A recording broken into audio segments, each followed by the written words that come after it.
La bataille entre Harvard et l'administration Trump atteint un nouveau niveau.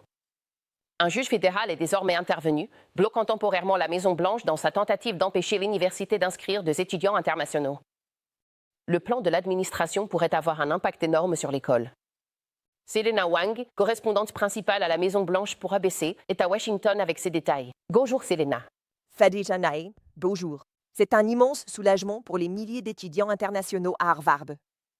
Seulement 24 heures après que l'administration Trump leur a ordonné de transférer ou de perdre leur statut légal, un juge fédéral a bloqué cet ordre.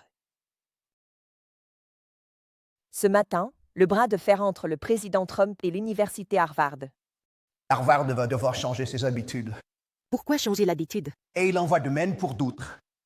Un juge fédéral a temporairement bloqué la décision du président Trump d'interdire à Harvard d'inscrire des étudiants internationaux, écrivant « L'université a démontré que cela causerait un préjudice immédiat et irréparable ».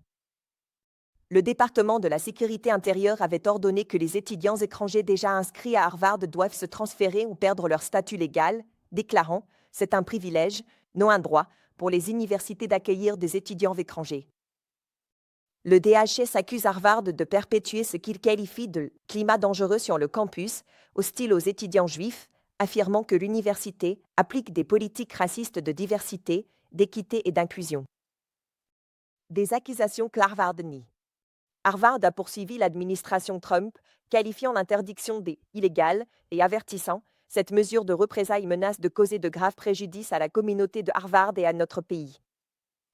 L'ancien président de Harvard avertit que cette décision va dissuader les meilleurs et les plus brillants de venir étudier aux États-Unis. Nous attirons des personnes extraordinairement talentueuses et nous sommes en train d'abandonner cela à cause de nos propres choix. Cela menace également une source de revenus essentiels pour l'université, les étudiants étrangers payant souvent la totalité des frais de scolarité. Cela va sérieusement nuire aux finances de l'université, mais c'est le moindre des problèmes. Ce qui est bien plus important, c'est ce que cela signifie pour la position des États-Unis en tant que pays. Et pour l'instant, l'avenir des près de 7000 étudiants internationaux de Harvard, soit environ un quart de l'ensemble des étudiants, reste incertain.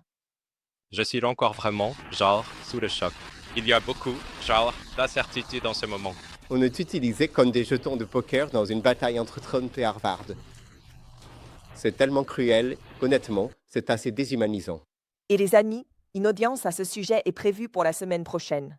Cela fait suite au fait que Harvard a également poursuivi l'administration Trump pour avoir gelé plus de 2 milliards de dollars de financements fédéraux à l'université, après que Harvard a refusé de se plier aux exigences du gouvernement de modifier ses politiques d'admission, ses programmes d'études et de mettre fin à tous ses programmes DI. Il y a beaucoup à suivre là-dessus, Selena. Merci beaucoup.